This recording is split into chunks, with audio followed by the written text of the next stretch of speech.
Salut à toi et bienvenue sur le podcast Dose d'Inspi. Nous y sommes, c'est parti pour une nouvelle saison. On se retrouve ou bien on se découvre. Dans tous les cas, je te promets des interviews en tout genre. Jeune élue municipale, entrepreneuse, étudiante passionnée, sportive de haut niveau et plein d'autres, ce sont eux qui auront la parole. Et c'est pas fini. Lors des émissions spéciales, tu découvriras plusieurs invités qui aborderont des thèmes en lien avec l'actualité et ils te dévoileront les coulisses de leur métier. Alors, prêt à prendre ta dose d'inspi ? Attends, n'oublie pas, dans la vie, tout est une question de dosage.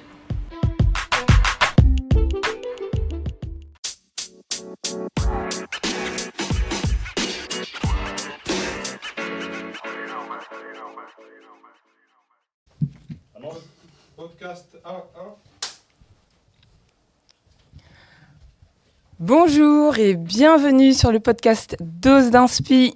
Alors aujourd'hui, on est en mode vidéo pour la première fois et je suis super contente parce qu'aujourd'hui, ça va être une émission spéciale avec des invités spéciaux. Et sans plus tarder, je vais avoir envie de les présenter, de leur permettre de s'exprimer sur un sujet qui, j'imagine, leur tient à cœur. Je vais poser un peu le décor, un peu le contexte pour comprendre effectivement où on va aller aujourd'hui. Mais en tout cas, ça va être hyper génial puisque c'est un moment qu'on va pouvoir partager effectivement avec eux sur un sujet qui fait partie de leur quotidien. Et donc, c'est tout simplement un sujet qui va concerner...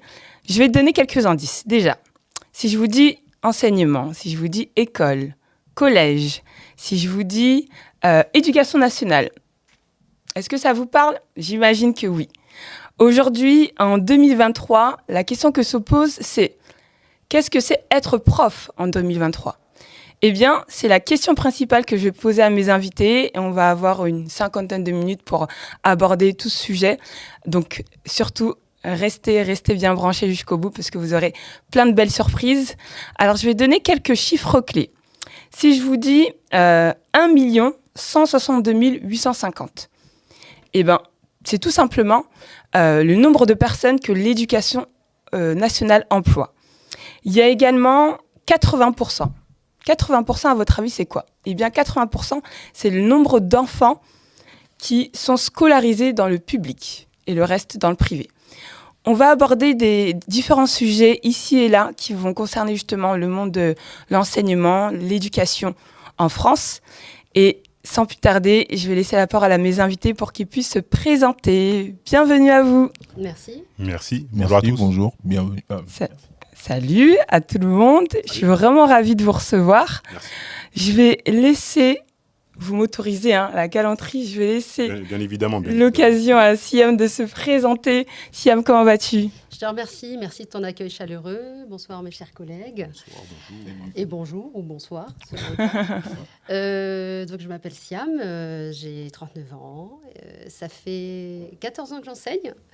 10 ans dans le spécialisé. Donc je suis enseignante en section d'enseignement général, donc professionnel et adapté, donc ce qu'on appelle communément la SECPA. Voilà, oui. Il y a même un film qui est sorti. On pourra y revenir, peut-être un sujet de discussion. Super. Voilà, j'aime ce métier, je suis passionnée, comme mes collègues, et on va prendre ce petit temps pour faire. Donc à côté de ça, je fais tout un tas de choses, donc je suis aussi une citoyenne engagée, mais l'éducation, c'est mon cœur de métier.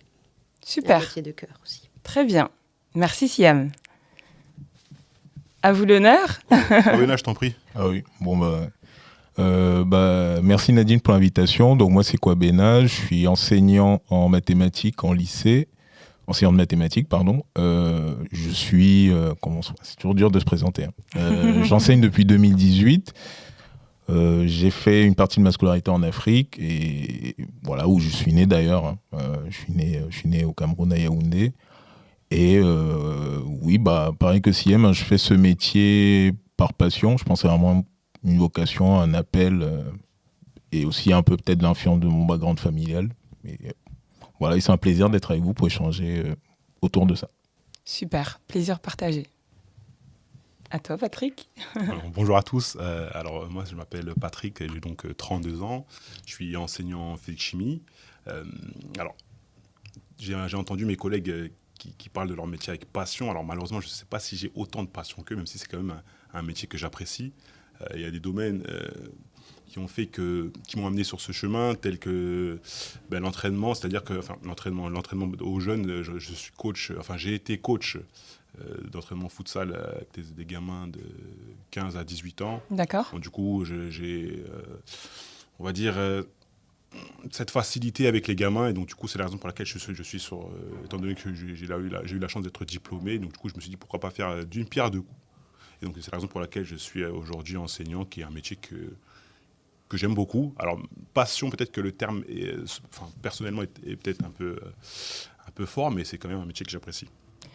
Enseignant de quoi? Quelle matière? C'est vrai que je ne l'ai pas précisé, je suis enseignant en physique-chimie au collège. D'accord. Donc voilà. Ok, sacrée matière. Moi, j'aurais des choses à dire sur cette matière. Oui, moi j'aime bien, pas forcément celle qu'on apprécie, j'assume. Non, mais tu verras. Super. Eh ben, merci à vous d'être là. On va pouvoir effectivement mettre les pieds dans le plat. L'enseignement, c'est vrai que on pense au collège, on pense au lycée. Aujourd'hui, on va un peu mettre de côté la partie, on va dire, enseignement primaire, l'école primaire. Mais c'est vrai que aujourd'hui, si on parle du premier degré, donc les professeurs des écoles, eh bien, les chiffres de 2023 disent que 11 050 postes ont été proposés au concours du premier degré. Concours du deuxième degré, on est sur 12 883 postes. Donc, deuxième degré, vous me dites si je dis des bêtises, hein, on est sur collège-lycée, donc c'est le fameux CAPES que l'on passe. Et il faut savoir que l'Éducation nationale a fait aussi des recrutements contractuels. Donc, qui dit recrutement contractuel, ça veut dire qu'il faut avoir un niveau précis, Bac plus 2 ou Bac plus 3, pour prétendre justement à ce recrutement.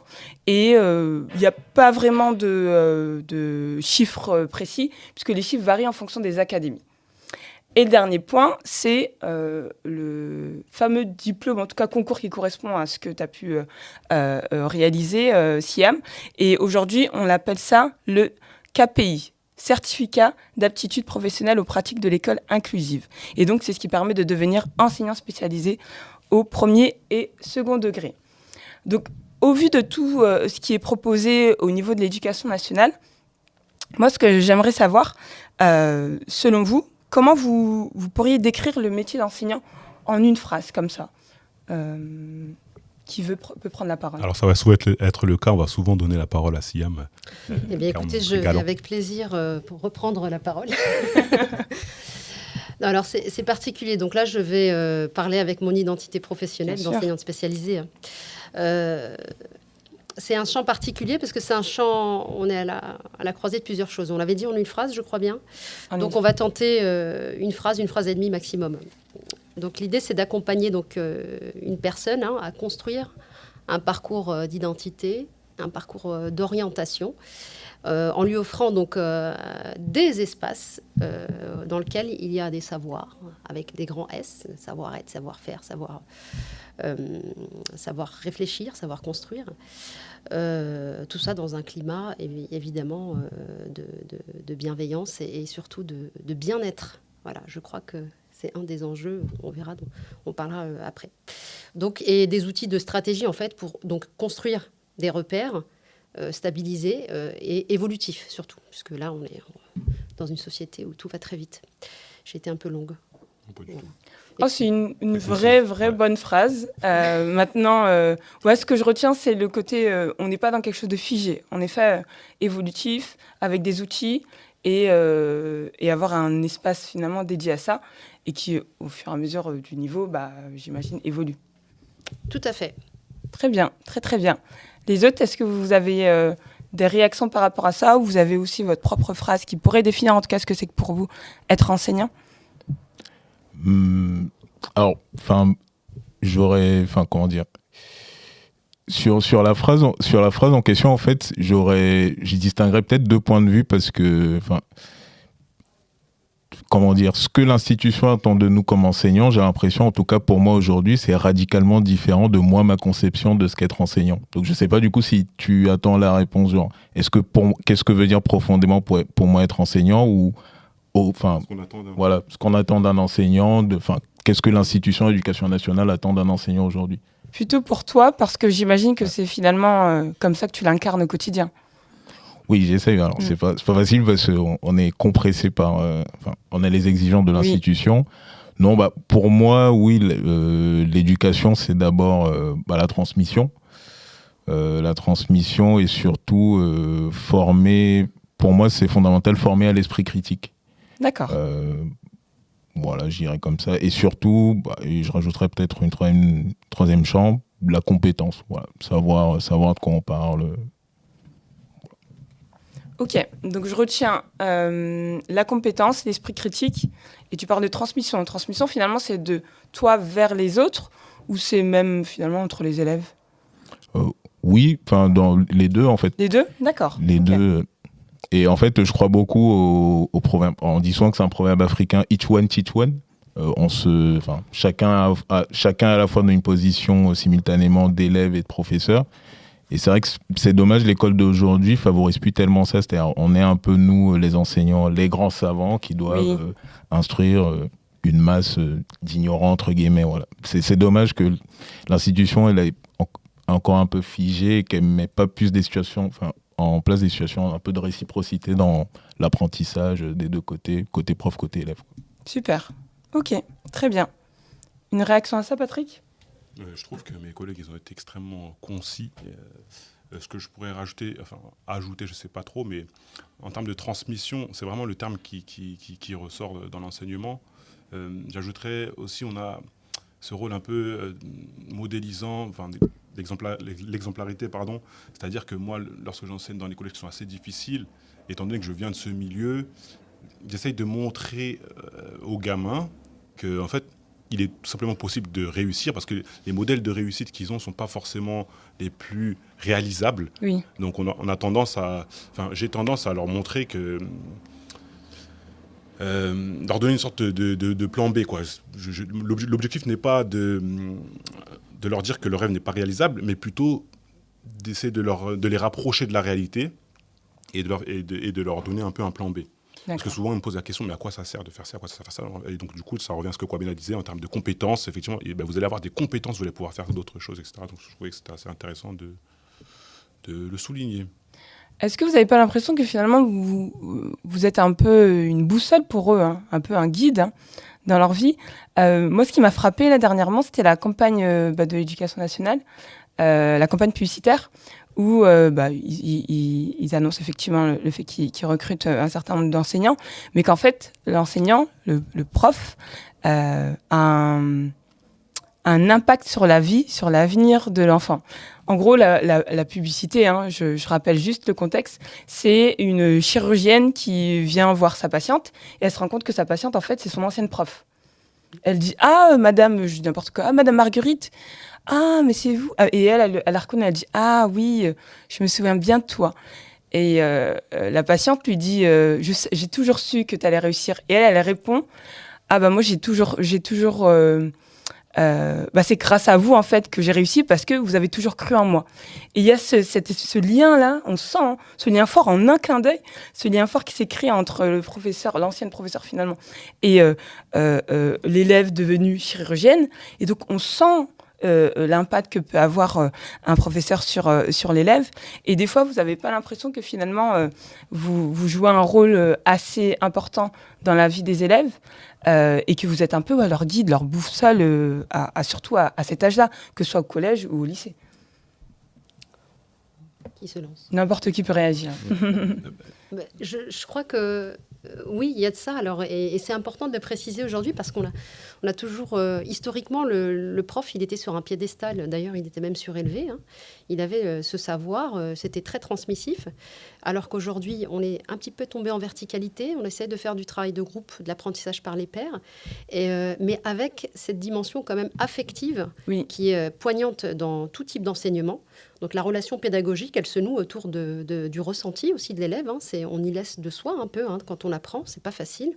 On avance sur un fil et puis et le prof, il est à côté en fait. Il est comme voilà, un petit guide, un tuteur, mets le pied devant l'autre, voilà, c'est très bien, mais sans lui tenir, en lui tenant le moins possible la main, pour lui dire, mais tu sais faire, en fait, c'est toi qui construis.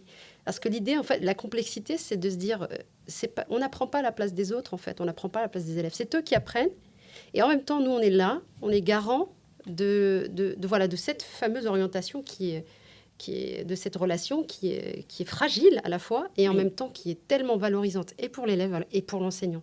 Parce que, je veux dire que même nous aussi, on est dans nos émotions quand on voit un élève avancer, réussir, faire des erreurs, essayer, s'accrocher. Enfin, je dis qu'en fait, tout ça, donc ça va un peu dans tous les sens.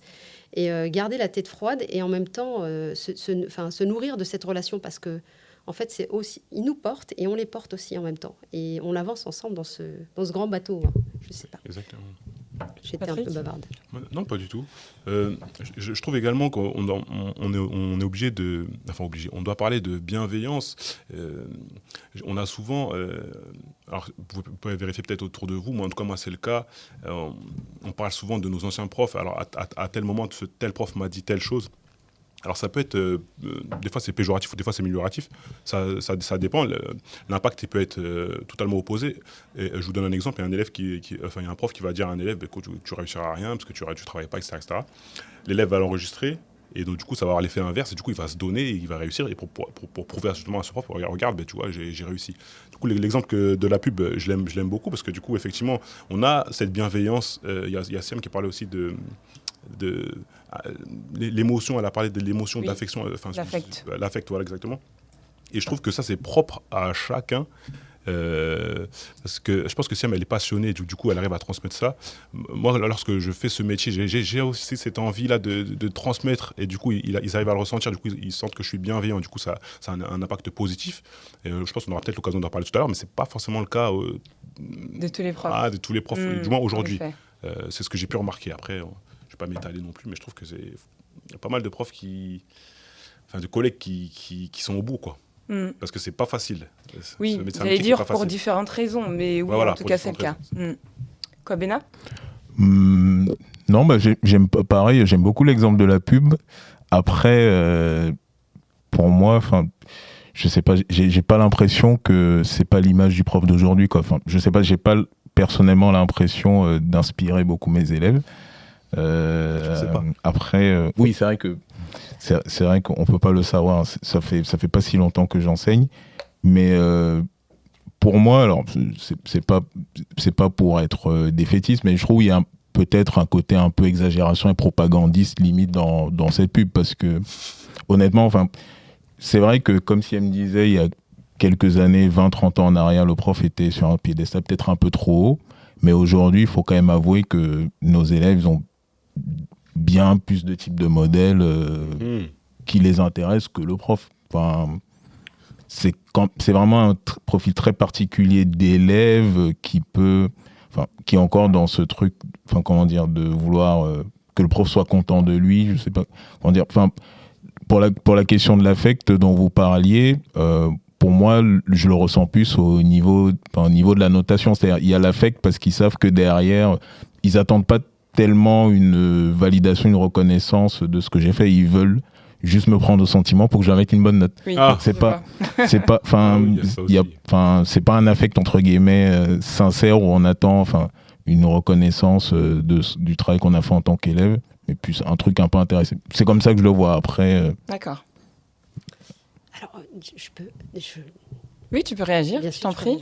Moi, je pense qu'en fait, l'idée d'enseignant, en tout cas de la relation qu'il peut avoir avec ses élèves, c'est déjà une proximité, être une ressource, ça, ils le savent. Mais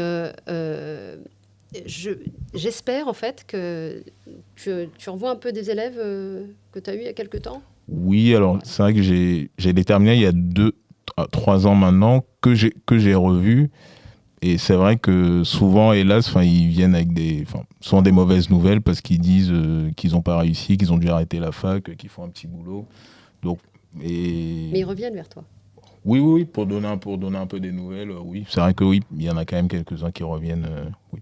et on revient donner des nouvelles aux personnes en qui on a confiance. Et c'est vraiment, enfin, en tout cas, vous avez l'air un peu plus jeune que moi. Le retour des élèves, il est hyper important et c'est ce qu'on n'a pas le temps de voir parfois. On leur donne, on leur donne tout ce qu'on peut donner et ils prennent ce dont ils ont besoin sur le moment, à un instant donné. Et ils feront peut-être le lien avec d'autres choses qui n'ont complètement rien à voir avec ce qu'on leur a enseigné. L'idée, c'est qu'ils se saisissent, en fait, et qu'ils s'émancipent de ça. En fait, vraiment, le but, c'est vraiment l'émancipation.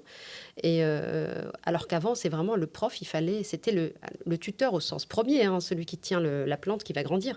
Et alors que là, on est vraiment dans une relation je trouve, beaucoup plus flexible, libre, et leur permettre d'exprimer, de leur laisser des espaces d'expression et même la liberté de revenir donner des nouvelles, qu'elles soient bonnes ou mauvaises, parce que c'est vrai que la vie est aussi ça.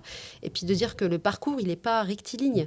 Et les réussites, elles sont aussi forgées de essais-erreurs, essais-erreurs. Ça aussi, je crois que c'est des choses qui ont un peu évolué dans notre façon de faire et d'entendre la relation dans l'enseignement et avec les jeunes et les moins jeunes d'ailleurs. Et d'accepter aussi de se faire retoquer sur des façons de faire. Voilà, madame, c'est ennuyant, c'est ennuyeux. D'accord, ok, explique-moi. Monsieur, il est quelle heure ? Ouais. Monsieur, madame, il est quelle heure ? Vous l'avez souvent, ça, cette question ? Ah, c'est terrible. Ça m'est arrivé quelques fois et j'accepte en fait. Alors j'accepte et je les invite à regarder le télé. Hein. Il est l'heure qu'il est, effectivement. Il reste tant de temps pour te concentrer. Est-ce que tu veux bien te recentrer ? Oui. Donc avoir cette flexibilité alors qu'il y a un temps où on n'aurait jamais osé faire ça.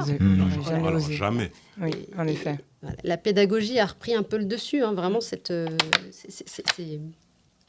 on va dire cette façon de penser l'enseignement beaucoup plus flexible permet de récupérer tout le monde. Hein. C'est la dimension inclusive, donc pour laquelle je crois qu'il faut militer, puisque c'est l'école d'aujourd'hui, mais c'est celle aussi de demain.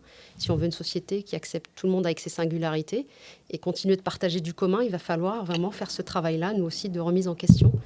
Et la première remise en question, je crois qu'il faut aussi interroger avec sincérité le public avec lequel on travaille. Oui. Parce que l'institution a ses grilles d'évaluation, hein, qui est très, très objectivée, très pertinente, très pointue, très techniciste. Mais à la fois, je pense que le ressenti, on parlait de la dimension affective, émotionnelle, le ressenti des élèves face aux apprentissages, il est important. Pourquoi ça m'intéresse ? Pourquoi j'en ai absolument rien à faire aujourd'hui de ce que vous me racontez là ? Ça n'a aucun sens pour moi. Bon, tu veux bien essayer de te concentrer. Qu'est-ce que tu peux essayer d'en tirer ? Ou alors on met ça de côté et on accepte de faire... voilà, cette flexibilité là, vraiment, c'est un enjeu de formation pour aujourd'hui, demain. Et enfin, en tout cas, voilà, je trouve ça riche. Oui, pour tous les enseignants finalement et enseignantes. Oui. D'accord. Ok. Kwabena, tu parlais de rôle modèle, tu parlais de effectivement ce qu'avaient en tête les élèves d'aujourd'hui et qu'en effet les professeurs c'était pas forcément les rôles modèles ou la référence. Que pouvez-vous me dire sur la génération dite Z ? Alors je rappelle, la génération dite Z, c'est la génération finalement née de 96, 97 jusqu'à 2012 à peu près. Elle est face à un environnement bien précis, à une actualité aussi toujours en mouvance, et elle est face à des défis différents chaque jour. Qu'est-ce que vous pouvez me dire sur cette génération finalement que vous rencontrez dans vos classes ? Je sens la question elle est vaste. Elle est vaste et alors moi, en fait, je souscris pas trop à la notion de génération Z. J'interroge beaucoup ces concepts-là parce que, en fait, comment dire, j'ai l'impression que c'est un peu le monde des multimédias qui nous font croire que parce que des enfants seraient nés je sais pas, en 1995 plutôt qu'en 1964, qui seraient radicalement différents. En fait, la plupart des chercheurs en neurosciences sont unanimes là-dessus. Un enfant a beau naître en 2012, le cerveau humain, il est très vieux. Et en fait, le cerveau humain, pour se développer, il a essentiellement besoin de contact avec l'humain, de livres pour apprendre la lecture. Et c'est vrai qu'on est dans un monde aujourd'hui, on dit il faut vivre avec son temps. Alors, bon, d'accord, il faut vivre avec son temps, mais je disais que le cerveau est vieux. Nos jeunes aujourd'hui passent la majorité de leur temps, surtout les adolescents, sur les écrans. les chercheurs en neurosciences montrent que le cerveau n'est pas fait pour recevoir un bombardement sensoriel de vidéos TikTok toutes les 5 secondes. Enfin, et je veux dire, on peut essayer de masquer ça sous les termes de génération Z. Oui, il faut vivre avec son temps. Ils ont un cerveau différent, multitâche, etc. Je pense que nous, les enseignants, en tout cas en première ligne, on voit bien les résultats délétères que ça donne sur la concentration, le manque d'attention, l'agressivité, le manque de sommeil. Enfin, en fait, il y a plein de signaux qui devraient faire, notamment l'éducation nationale, tirer la sonnette d'alarme sur pas mal de choses liées au numérique, aux usages du numérique, parce que c'est de ça qu'il s'agit concrètement, c'est que cette génération, en fait, elle est scotchée à son téléphone, à ses écrans, téléphone, télé, tablette, voilà, dès l'enfance. Et je suis assez inquiet, honnêtement, de ce que je vois, parce que même moi qui enseigne pas une matière littéraire, en termes de déficit de qualité à l'écrit et à l'oral, vraiment, c'est assez inquiétant et ça m'étonne que la France ne réagisse pas plus que ça, parce que je me suis renseigné, par exemple, à Taïwan, c'est devenu un vrai problème de santé publique. C'est-à-dire, des parents payent des amendes s'ils surexposent leurs enfants à des écrans. Ah bon ? Ouais. C'est intéressant. Donc, c'est quand même intéressant qu'à côté, en France, on nous dise qu'il faut balancer des tablettes dès la 6e aux élèves, des ordinateurs dès la 6e, et on s'attend miraculeusement à ce qu'ils fassent leur devoir avec. Alors que nous-mêmes, les adultes, on sait très bien que quand on a un téléphone à la main, le premier réflexe, c'est d'aller sur Instagram. Oui. Voilà. Et on attendrait des élèves qu'ils pensent qu'ils doivent aller regarder la vidéo complémentaire au cours de maths. Donc, bon. Non, je suis un peu inquiet de ce que je vois par rapport à cette génération, et surtout, voilà, comme je disais, les effets que la surexposition aux écrans assure, quoi. Ok. Très, très clair au niveau de ton constat. Tout à l'heure, on parlera des solutions aussi, parce qu'on ne veut pas non plus mettre le doigt que sur les problématiques, mais elles sont réelles, elles sont là. Et effectivement, ce qui pourrait manquer, c'est ce genre de mesures. Alors, bon, je ne suis pas très pour les mesures répréhensives. Oui, répressives, répressives de type amende. Mais en tout cas, il y a différentes mesures qui pourraient un peu plus encourager, en effet, les jeunes à se détacher des écrans. Mais en tout cas, aujourd'hui, c'est réel et c'est palpable que ça a des conséquences assez désastreuses. Moi, je te rejoins totalement sur le fait qu'un enfant reste un enfant et que le cerveau humain est ce qu'il est et qui va se développer effectivement. Il y a la dimension environnementale, développementale, et qui fera qu'en fonction de quoi il va se nourrir en fait, parce qu'en fait la problématique qui se pose chez cette génération, c'est qu'en fait elle est née dans ce confort d'outils, mais sans apprentissage direct à l'utiliser. C'est-à-dire qu'ils vont se noyer dans ces banquets infinis de connaissances, d'images, de sons. Et effectivement, sur le plan des fonctions exécutives, il y a effectivement eu des alertes sanitaires, même de neurologues, de pédopsychiatres. Il y a des rapports là, de l'hôpital de Lyon qui avaient été faits sur ce fameux jeu dont je ne ferai pas la pub, et qui, en tout cas, amènerait une prévalence aux troubles du déficit de l'attention et d'hyperactivité. Donc il est bien là question de santé publique. Et en l'occurrence, l'alerte a été sonnée plusieurs fois, et par plusieurs pédopsychiatres en France. Même le CHU de Marseille aussi avait fait un certain nombre de travaux là-dessus. Donc c'est des points de vigilance. Et en même temps, cette génération qui se saisit des choses, elle se dit, voilà le panel des possibles. Elle est rentrée dans quelque chose qui est beaucoup moins, je trouve, moins conformiste par rapport à la nôtre, la précédente, les deux précédentes. Et ils s'intéressent aux problématiques du climat. Ils ont comme souci le climat, l'égalité. Et beaucoup plus, ils ont réellement envie d'une société plus inclusive, pour laquelle je milite aussi, j'avoue. Et donc, il y a des côtés, en fait, où on se dit, ils ont de l'intérêt pour l'image, pour le son. L'idée, c'est comment gérer tout ça. Avoir des temps de contemplation, de réflexion, construction de l'esprit critique, c'est vraiment l'enjeu premier, je dirais, de l'école et de la vie en général. Parce qu'en fait, quand on construit tous ces outils et toutes ces démarches-là, on peut prendre du recul par rapport à tout ça. Mais en fait, ils sont noyés dedans. Voilà. Donc je pense qu'ils sont là, et en fait, il faut leur apprendre à nager et à sortir un peu la tête de tout ça et prendre du recul en disant, là, ça y est, il est temps de se déconnecter de tout ça. Il est temps de respirer. Il est temps de prendre un livre. Et le rôle du prof, du professeur aussi, c'est de régulièrement d'éteindre son tableau numérique interactif, de poser les tablettes, de s'en saisir pour, je ne sais pas moi, pour, voilà, par exemple, une activité particulière de recherche, d'autonomie. Et parfois, voilà, ce droit à la déconnexion et ce droit à la connexion raisonné. Parce qu'en fait, c'est toute une question de mesure là-dedans, de temps et de mesure. Et je crois que c'est pas facile, et pour les profs, et pour les parents, et pour les élèves. Et dans cette communauté éducative, arriver à trouver aussi un dialogue apaisé autour de toutes ces questions-là, puisqu'on va parler de cyberharcèlement, voilà, il y a des tas de problématiques. L'éducation aux médias, c'est un enjeu crucial aussi, aujourd'hui, demain. Et voilà, apprendre ce que c'est qu'un sourcing, confronter tout un tas de choses. Je crois que les profs vraiment le font aussi au quotidien. Et voilà, on avance aussi avec eux. Et je crois que c'est un travail qui est très, très long et dans lequel on vient d'entrer là, et qui est nouveau. Je ne sais pas ce que tu en penses, toi. C'est très complet. Hein.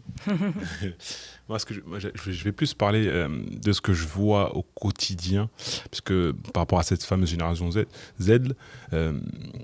on a des élèves qui sont fatigués.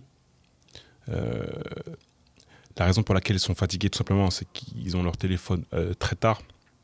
Du coup, ça a un impact sur leur scolarité directement. Oui. On remarque également... alors, je crois que le terme, c'est l'appétence. Alors, leur attitude face au travail. Oui. J'ai pu remarquer que l'attitude face au travail, c'est... Je vous donne un exemple très simple. J'ai écrit 3 phrases au tableau. J'aurais demandé de recopier 3 phrases au tableau. Et il n'y a non pas 1, non pas 2, mais plusieurs élèves qui m'ont dit « Monsieur, il faut écrire tout ça ». Des élèves de 4e, mais c'est un exemple concret pour que vous puissiez comprendre à quel point l'enseignement a changé par rapport à avant, tout simplement. Donc cette fameuse génération, du coup, fatigue effectivement l'attitude face au travail qui a changé, et je dirais également leur motivation. J'ai pas d'études sur moi, mais ça aurait été intéressant de voir justement si on posait la question à des élèves d'il y a 20 ans, si on faisait une moyenne, ou du moins si on faisait tout simplement un sondage, que voulez-vous faire plus tard ? Et si on pose la question aujourd'hui à cette fameuse génération, c'est ce que Kwabena disait tout à l'heure, on a des réponses qui sont assez éclectiques, c'est assez spécial. Oui. Donc du coup, j'entends bien qu'il faut vivre avec notre temps, et j'aime bien aussi la réflexion de Siam qui fait beaucoup écho à le fait de se remettre en question, de dire on a ces élèves-là, ok, du coup à nous de nous adapter, du coup qu'est-ce qu'on peut faire pour les accompagner. Et dans cette génération, ce que j'ai pu remarquer, alors en termes de métier, quand on leur demande qu'est-ce qu'ils veulent faire plus tard, je sais pas si j'ai beaucoup moins de réponses comme par exemple avocat, médecin. Ça arrive beaucoup moins, quoi. C'est assez rare, du coup, comme on est en fin d'année, donc du coup je profite pour poser des questions aux élèves, qu'est-ce que vous voulez faire plus tard, etc. Et du coup, par exemple, sur une classe de 30 élèves, j'ai eu un élève qui m'a dit qu'il voulait faire médecin, quoi. D'accord. Un élève, j'ai eu une autre qui m'a dit qu'elle voulait travailler, architecte, m'a dit ça, et tout le reste, voilà, alors c'est pas forcément une mauvaise chose, hein, mais c'est quoi, c'est youtubeur, c'est footballeur, rappeur, voilà, ou tout simplement qui ne savent pas. Alors pour que vous puissiez avoir une idée, c'est des élèves qui sont en 3e, donc du coup ils ont 14-15 ans, donc c'est pas forcément tout de suite alarmant parce qu'il y a encore le temps. Je pense que c'est alarmant à partir du moment où on arrive au lycée, vous commencez à se poser des questions parce que du coup il y a des choix à faire par rapport aux filières, etc. Mais je trouvais ça quand même assez important de le noter, que les réponses sont assez surprenantes, je dirais. Oui, d'accord. Par rapport à cette fameuse génération Z. Ce que j'entends là, c'est que finalement, dans la génération Z, ils sont à la fois baignés dans énormément d'informations, ce qui fait qu'ils vont avoir, j'imagine, surtout tendance à aller vers des choses qui vont être de l'ordre du divertissement, etc. Mais je trouve que tu commences à apporter des solutions quand tu dis que déjà, vous, en tant que professeur, de mettre en place des moments où vous allez justement pas forcément utiliser le tableau numérique, le tableau interactif, vous allez plus sortir des livres, on va écrire des choses au tableau, on va les faire écrire. Finalement, c'est des moments où des espaces où vous leur permettez justement d'aller vers ça pour qu'ils y prennent goût. Parce que moi, je trouve que c'est en ayant des espaces où on va un peu leur mettre un peu le pied à l'étrier que petit à petit ils peuvent prendre goût. Maintenant, c'est pas forcément le cas de tous. Et c'est pas une vérité générale, mais en tout cas, c'est quelque chose qui peut déjà commencer à fonctionner et leur permettre d'apprendre de différentes manières. Moi, j'ai l'impression, en tout cas, qu'aujourd'hui, ils ne parviennent à apprendre que via des vidéos, des outils pédagogiques, mais toujours sur PC ou via des choses qui vont... Il faut qu'il y ait des images, du visuel, etc. Et dès lors qu'on part sur des choses beaucoup plus... des textes, des livres, des choses... On est beaucoup plus dans l'explicative. Eh bien, ça peut freiner, alors que dans certaines filières, ils sont forcément obligés de passer par là. Forcément obligé de maîtriser tout ce qui est rédactionnel, de maîtriser certaines notions, la capacité de synthétiser, la capacité de raisonner. Et tout ça, c'est peut-être devenu un peu bancal. Je ne sais pas, peut-être que je m'alarme un peu trop là-dessus. Non, ça vient aussi nourrir en fait l'évolution de notre métier. C'est-à-dire que nous aussi, on a des grands principes d'enseignement, des grands concepts. Le premier concept dans mon champ, entre guillemets, c'était la différenciation pédagogique, c'est-à-dire que l'individu, c'est quelqu'un avec son histoire, il n'arrive pas à table rase, il arrive avec tout un tas de connaissances, de compétences, et puis il va falloir l'inscrire dans un projet commun. Oui. Et ça, c'est un challenge. Voilà. Et le travail de tissage relationnel entre pairs, il est, entre guillemets, orchestré ou, on va dire, un tout petit peu animé par l'enseignant. Mais en réalité, c'est eux qui construisent. Et cette relation-là, il y a une espèce de lâcher-prise aussi, et puis sur laquelle, de temps en temps, on revient. Enfin, c'est vraiment une relation d'équilibriste, en fait, qui se joue. Et aussi avec... inscrit dans un moment, voilà.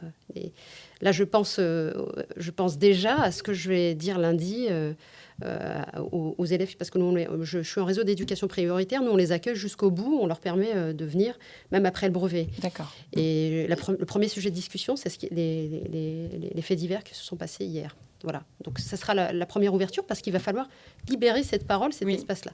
Et donc on construit avec la matière du quotidien, en fait. Et ils en ont besoin. D'accord. Et ils vont en parler. Et accueillir aussi ce que nos oreilles ne sont pas prêtes à entendre. Et après, les mettre aussi dans cette espèce de frigo. On dit, bon, OK, on en est là. Et demain, on va avancer un peu. On va avancer. Parce que les choses évoluent tout le temps. Et c'est ça qui est complexe.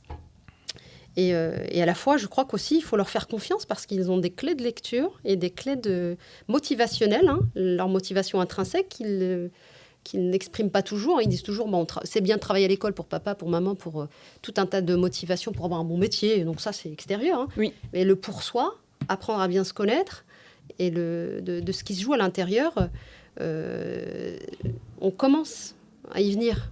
Alors que Donc ça fait partie de leur défi, finalement. C'est leur premier défi. D'accord. Pour moi. Donc, bon, je ne sais pas si mes collègues... vous avez le droit d'être pas d'accord. Je leur dis toujours, vous avez le droit de contester. Tant que c'est argumenté, il n'y a pas de souci. Quoi, Béna, je t'en prie.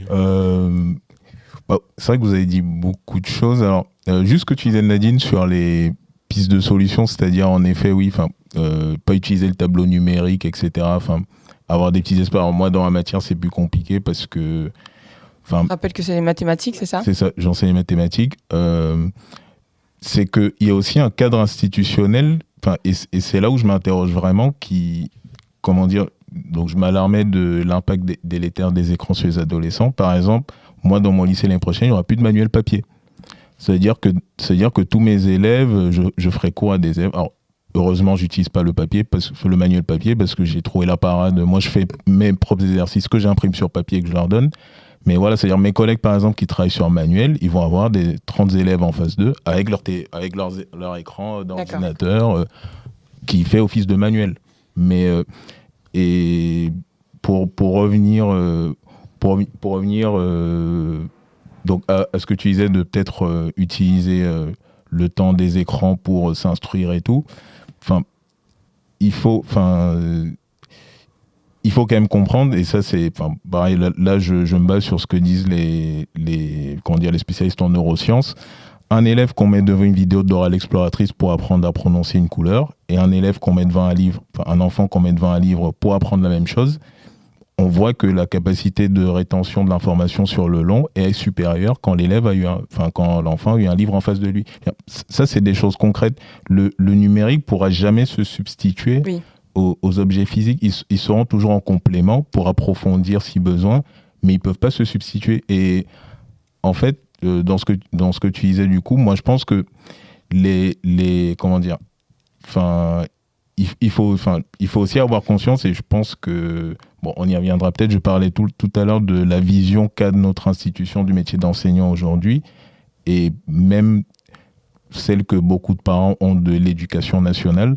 Moi j'ai envie de dire, s'il y a des parents qui nous regardent, il faut bien comprendre que l'école sur l'éducation d'un enfant, si on considère l'éducation d'un enfant comme un repas, l'école, c'est un petit saupoudrage, c'est peut-être le ketchup qu'on met.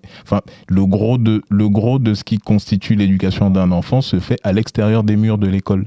Donc ça veut dire que le gros du travail, si on veut les remettre dans l'axe et les sortir du numérique, etc., ça doit se jouer d'abord à la maison. Et on pourra faire des petits palliatifs, couper les écrans, etc., à l'école et tout, mais le gros du travail à faire à l'extérieur de l'école. Et ça, j'ai l'impression beaucoup... Et pour le coup, j'accuse un peu l'école de ça, c'est que beaucoup... Parce que vous voyez, l'école, par exemple, les écoles dites réputées, on leur donne une bonne réputation parce que, soi-disant, des bons élèves viendraient de ces écoles-là. Mais ce qu'on oublie de dire et qu'on observe, dans notre métier, en tout cas, moi, ce que je vois, c'est que les facteurs qui produisent un bon élève sont extérieurs à l'école, en fait. Et concrètement, ça se prouve parce que moi, j'ai des élèves, par exemple, qui sont excellents, quel que soit le prof qu'ils ont. Si on souscrit à la théorie de c'est le bon prof qui fait le bon élève, ça veut dire que, normalement, si l'élève a un prof supposément moins bon, normalement, ses notes devraient chuter. Or, c'est pas le cas. Donc, ça veut dire que la plupart des facteurs qui cultivent le goût de la connaissance, etc., se jouent à l'extérieur de l'école. Alors, tu peux nous donner des exemples sur ces facteurs extérieurs? Parce que moi, j'imagine que ça doit être, l'environnement familial. Bien sûr. Peut-être tu peux continuer. Bien sûr, oui. Créer... mais c'est très basique. Si on veut que son enfant ait le goût de la lecture, il faut avoir des livres chez soi. Je pense que ça commence par là. Bien sûr. Peut-être les enfants réagissent beaucoup par imitation. Lire soi-même. Si on ne peut pas amener les enfants à la bibliothèque, les inscrire à la médiathèque. Moi, je suis prof de maths, mais je pose la question à tous mes élèves au début d'année. Qui c'est qui est inscrit à la médiathèque de la ville? Je suis un peu navré de le dire. Il n'y a que les élèves d'origine européenne, en général, qui lèvent la main. Les élèves d'origine africaine et maghrébine, en général, c'est pas le cas. Et je rencontre...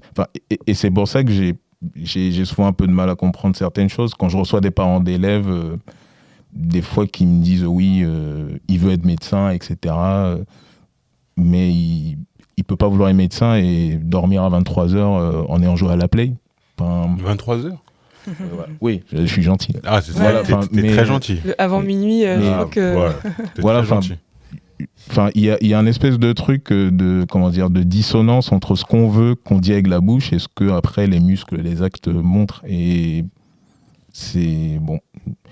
Je sais pas, non, moi je pense qu'il y a un gros travail à faire à l'extérieur de l'école et là, je suis navré pour les parents qui pensaient peut-être, c'est pas l'école qui va rattraper en tout cas des déficits de ce niveau. Il faut vraiment qu'à la maison, il y ait un environnement qui favorise l'apprentissage, le goût de la connaissance, l'érudition, si on veut avoir des enfants après à l'école qui cultivent. Voilà, et après, c'est comme je disais, le repas. Après, s'il y a déjà cette base-là, après l'école vient saupoudrer, mettre son petit grain de sel aussi, et ça monte encore plus haut. Voilà. Je suis d'accord, et à la fois, l'école, c'est quand même ce qui structure notre vie de 3 ans à 16 ans, maintenant avec l'obligation de formation jusqu'à 18 ans. Alors, elle est perçue aujourd'hui par beaucoup de parents avec qui je dialogue comme un service public. Sauf qu'un service, c'est je demande quelque chose, je rémunère derrière. Sous-entendu, vous êtes rémunéré par les impôts. Mais en fait, je crois que ce qui manque, c'est de lui redonner un petit peu ce sens d'institution. Une institution, c'est un bâti qui est soutenu par des valeurs, en fait, derrière. Ça va bien au-delà de ça. Et je crois qu'en fait, on gagnera en qualité d'enseignement, d'éducation, quand on aura compris que, alors le mot à la mode, on va dire, on aura créé le hub de notre institution. C'est-à-dire que les familles ont un rôle participatif. Et quand je vous dis les familles, moi j'ai des familles qui ne parlent parfois pas français, mais qui osent venir pousser cette porte en disant je viens, j'ai un interprète, je viens questionner qu'en est-il de mon enfant, parce que mon enfant c'est important pour moi, je veux qu'il ait une instruction de qualité, il est français, moi je ne le suis pas, et en même temps je veux qu'il continue de grandir et de construire une orientation choisie, raisonnée. Donc ces gens-là ont des droits. Nous avons tous les mêmes droits, je y crois fort, et donc en fait c'est aussi ça. Et on a aussi l'aspect de l'école, oui, c'était mieux avant, rien n'a changé. Hein. Tu disais tout à l'heure, quelle motivation et quel sens on donne à l'école pour y venir, pour se lever tous les matins. Alors moi j'ai eu plusieurs choses, hein. Je l'ai fait, ce petit sondage, je le fais chaque année. Je viens voir mes copains. Je viens apprendre pour faire plaisir à mes parents, généralement, c'est vrai. Et je viens parce que, ouais, il faut quand même que je pense un peu à mon avenir, mais je ne sais pas ce que c'est que l'avenir, en fait, parce que ce n'est pas concret. Voilà. Oui. Donc, on y vient chacune pour quelque chose de très, très différent, à des moments donnés. Voilà. Et en même temps, on va faire la même chose, on va faire quelque chose de commun. On va construire une culture commune. Et je crois que c'est là l'aspect qui est déterminant. C'est vrai que les élèves qui réussissent le mieux à l'école, c'est ceux aussi qui ont travaillé cette culture commune, qui vient se superposer à celle de l'école. Et donc, finalement, on va dire c'est une formalité. Est-ce qu'ils apprennent réellement ? Je ne sais pas. Au moins, ils transfèrent. Voilà. Et la question du réel apprentissage, elle ne se joue pas aux mêmes échelles selon les élèves. Et là, et c'est là aussi des grands questionnements qu'on a aussi dans notre posture d'enseignant. C'est de faire en sorte de continuer à élever l'excellence là, que vous faites, parce que vous m'avez parlé d'excellence dans vos classes quand même. Et en même temps, d'accompagner ceux qui arrivent, on dit toujours les moyens des élèves qui apprennent tout de même, et sans oublier les plus en difficulté, parce qu'en fait, les plus en difficulté, ils ont besoin de plus d'attention, plus de temps. Donc moi, je suis en SECPA, et en même temps, je rêve qu'elle n'existe plus, cette SECPA, parce qu'elle est très stigmatisante, en fait. Ça, c'est un autre sujet, mais, et on rêve d'une société inclusive. Et cette génération Z dont on parle, hein, elle porte ces valeurs-là. Donc, mais elles portent parce qu'elles ont accès à tout un tas de choses qui disent qu'en fait, les possibles sont infinis. Et en même temps, comment on les traduit, nous, on les traduit posément dans nos quotidiens et dans nos pratiques. C'est là l'enjeu aussi de notre reformation et notre réappropriation d'une nouvelle identité de prof. Donc, c'est tout ça qui se joue. Donc, vous voyez bien, ça va dans tous les sens, mais ça, c'est le propre des enseignants spécialisés. On a des classes très en bazar, très flexibles, très tout ça. Mais en tout cas, je crois que la relation parent-prof, elle est essentielle et qu'elle se nourrit des interactions, des invitations. Dernière anecdote, j'ai reçu une maman avant-hier. Elle venait simplement pour dire des choses et en fait, donc j'étais en train de noter. Donc on note tout ce qui est institutionnel, c'est ce que tu dis, hein. Mais en fait, le cœur du dialogue, c'était mon fils, j'ai eu beaucoup de problèmes, je t'ai pas suffisamment accompagné, je t'aime, et je sais que je culpabilise du fait que j'ai l'impression que c'est moi qui suis, on va dire, l'origine de ta crise de drépanocytose. Donc là, j'ai fermé mon cahier, j'ai dit hop, voilà. Et donc, si vous voulez, c'est une relation très intime entre une mère et un fils, même une redéclaration d'amour. Et donc, j'avais tout autre chose, en fait. Donc, on a aussi la confiance des parents. Ils nous confient quand même leur trésor au quotidien. Qu'ils soient grands, petits ou moyens, on reste toujours l'enfant d'eux, jusqu'à la majorité.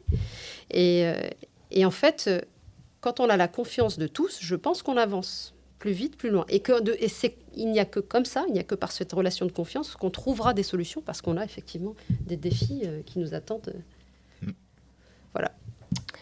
Eh ben, c'est une très belle transition pour continuer sur ce que tu dis, Siam, puisque j'allais vous demander à tous et à toutes, finalement, aujourd'hui, est-ce qu'elle existe vraiment, cette relation parent-prof ? Avant, je vais prendre mon cas dans mes souvenirs, en tout cas lointains, il y avait un lien, mais surtout des parents qui nous rabâchaient « faut bien respecter ton professeur, faut bien l'écouter, etc. » Il y avait ce lien qui existait quand ils allaient chercher les bulletins. Aujourd'hui, je sais que les parents ont un accès un peu illimité aux notes et à tout ce qui se passe, on va dire, dans la vie scolaire de leur enfant. Donc, je me suis posé la question, finalement, est-ce qu'il y a un réel lien qui existe entre vous et les parents, parce qu'il y a cet aspect-là qui est aussi important, ou finalement ça s'arrête juste à l'accès aux liens numériques que peuvent avoir les parents pour regarder les notes des enfants, les appréciations, et puis hop, et vous ne les voyez pas plus que ça. Alors, pour ma part, je trouve que ça va sûrement changer en fonction de l'enseignement. C'est-à-dire, est-ce qu'on est plutôt au collège, est-ce qu'on est plutôt à la maternelle, est-ce qu'on est plutôt au lycée, est-ce qu'on est plutôt même à la fac, parce que si on va plus loin.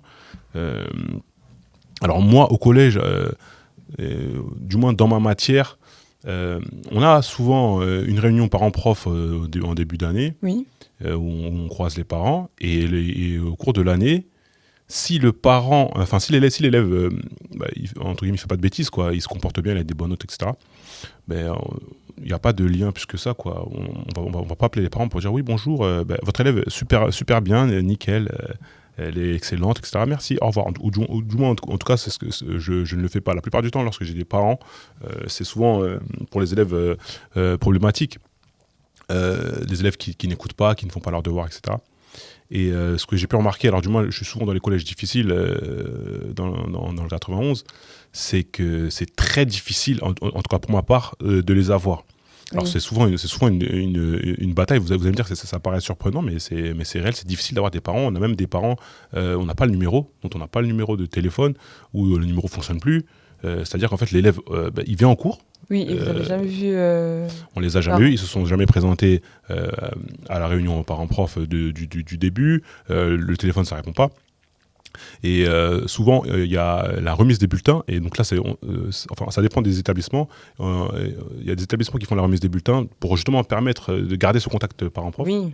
Et pour les élèves en question, on a souvent la grande sœur, quoi. On a la grande sœur, on a le grand frère, c'est très difficile d'avoir les parents. Donc, pour ces élèves-là, je trouve que c'est assez dommage. Alors bien sûr, comme tu l'as mentionné tout à l'heure, Nadine, il y a l'outil Pronote, bien évidemment. Pronote qui permet aux parents de suivre un peu ce qui se passe en termes d'absence, de retard, de mots, de quoi que ce soit. Mais on se retrouve à des problématiques en fonction de l'endroit, enfin des problématiques géographiques en fonction de où on est.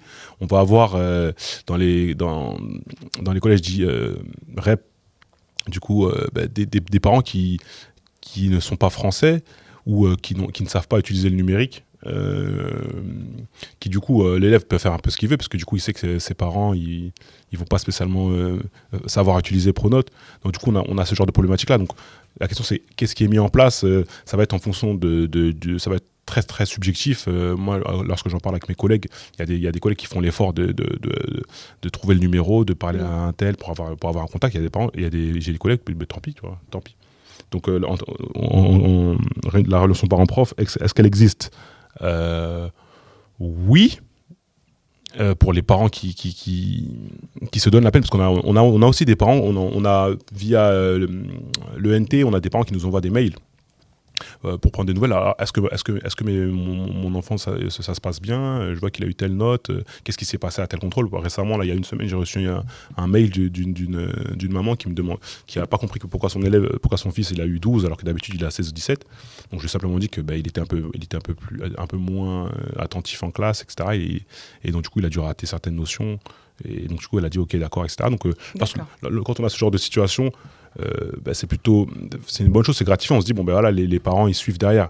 Et je parle du moins pour moi. Alors, je ne pourrais pas dire de pourcentage parce que du coup je ne veux pas m'avancer pour rien, mais il y a vraiment pas mal d'élèves dont les parents ne suivent pas la scolarité. Finalement, ils ont différentes possibilités de rentrer en contact avec vous. Bien sûr, les mails.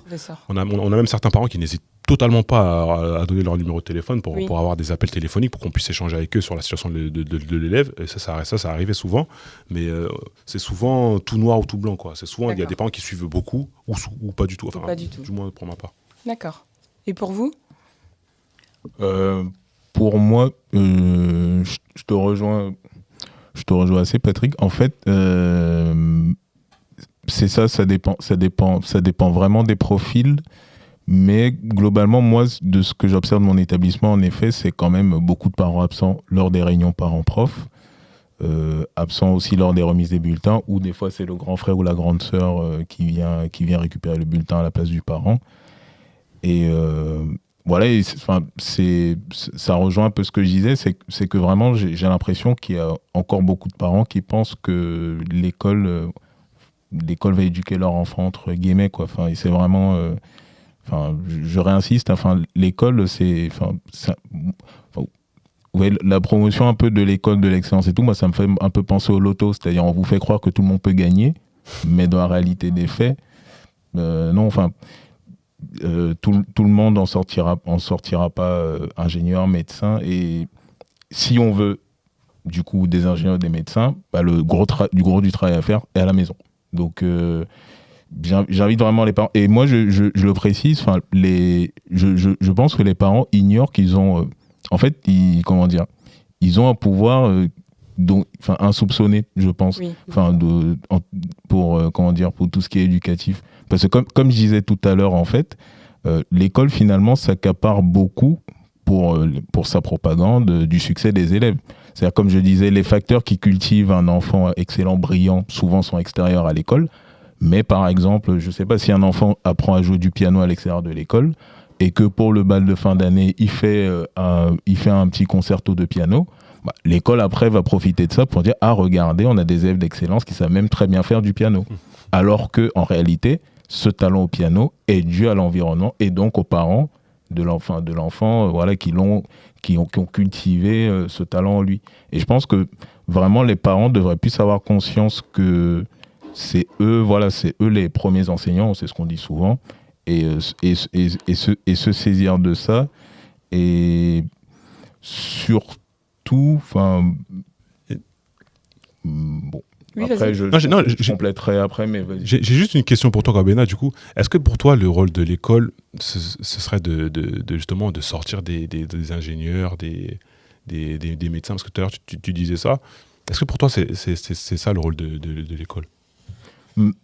Non, alors c'est vrai que je prenais ces métiers-là parce que souvent, entre guillemets, c'est des métiers d'excellence. Ouais, non, excellence. Oui, c'est ça. Pour moi, le rôle de l'école, le rôle de l'école, c'est vraiment d'abord, je disais, cultiver l'esprit critique. Et en fait, c'est pour ça que je te demandais, Nadine, tout à l'heure, la différence ce que tu entends par être enseignant du point de vue de l'institution ou de notre point de vue. Parce que moi, je peux vous dire, du point de vue de l'institution aujourd'hui, être enseignant, c'est savoir tenir des gamins, souvent un peu difficiles. C'est leur mettre des bonnes notes. On nous dit voilà, entre guillemets, s'adapter à eux. J'ai rien contre ça, mais en fait, c'est que j'ai l'impression aujourd'hui, il y a plus, il y a une déresponsabilisation totale des élèves et des parents. C'est-à-dire, c'est à nous de s'adapter à tout type de situation. Les exigences vis-à-vis des enfants sont de plus en plus basses. Et c'est pour ça que je reviens au truc de la génération Z, j'y crois pas du tout. Moi, je crois pas que le fait d'être né au milieu d'une technologie hyper avancée, ça rend foncièrement différent. Moi, je pense qu'il y a baissé dans notre société, c'est le niveau d'exigence vis-à-vis des enfants. Oui. Et que si on revenait, et justement, et pour le coup, je disais, c'est pas l'école qui va pallier à ça, parce que, en fait, si on regarde comment l'école construit son rôle, c'est par rapport aux besoins qu'a la société. Est-ce que la société a besoin de plus d'ingénieurs, de plus de gens qui pensent et qui réfléchissent? Non. Elle a besoin de plus de gens qui vont consommer Netflix, qui vont consommer Uber Eats, qui vont s'endetter pour le dernier écran LG. Donc, ça veut dire qu'ils vont du coup produire l'école qui va les amener à ça. Donc, une école où on baisse toute exigence, où on dit que savoir pas écrire en français, c'est pas si grave que ça, parce que maintenant, les intelligences artificielles pourront écrire bientôt à votre place. Savoir calculer, c'est pas si grave, votre calculatrice peut le faire à votre place. Bon. Et là, je dis, si on pense que c'est l'école qui va du coup pallier à ça, je pense pas, parce que l'école, en fait, c'est peut-être un peu tragique. En fait, elle fait exactement ce qui la design, ce qui la pense, Jean-Michel Blanquer, etc., elle fait exactement ce qu'ils ont prévu qu'elle fasse. Donc, si les parents veulent une autre issue possible, il faut qu'ils reprennent concrètement leur pouvoir dans l'éducation de leurs enfants. Et laisser l'école totalement responsable de l'éducation de ses enfants, c'est équivalent à jouer à la roulette russe. Faut pas faire ça. Des réactions? Alors, oui, j'ai entendu plein de choses. Effectivement, tu parlais de pouvoir, et je crois que ils n'en ont pas conscience, mais ils ont le pouvoir encore. Le lobby parent est très puissant. Les parents représentants d'élèves, moi je siège en conseil d'administration en collège et en lycée, et je vois le pouvoir qu'ils peuvent porter et le nombre de motions qu'on a dû qu'on a dû lire, et etc., sur lesquels on a le droit, on a le devoir, hein, et pendant le Covid, et ce qui s'est passé, et sur le harcèlement, et sur tout un tas de questions très intéressantes, l'exposition aux écrans notamment, sur le droit justement de recevoir des associations spécialisées en formation d'adultes et d'enfants sur des questions du cyber au sens large. Et donc, en fait, je pense qu'ils n'ont pas conscience du pouvoir. Et je crois qu'ils n'ont pas aussi toujours l'accès à leur pouvoir et à leurs droits de parents. Et parce que c'est assez opaque et c'est assez complexe. Un parent a le droit de refuser de signer un carnet de correspondance. Un parent a aussi le droit de refuser donc une préconisation d'un professeur. Oui. Il a le droit aussi de refuser un maintien. Un maintien, c'est anciennement le redoublement. Par exemple, un enfant qui a été déscolarisé pendant un certain temps, c'est très rare qu'on le fasse, mais quand à un moment donné, il a beaucoup trop de retard scolaire, on peut préconiser un maintien. C'est plutôt rare, sous l'aval d'un inspecteur. Et aujourd'hui, le parent a le droit de refuser ça. Donc, ils ont un grand pouvoir.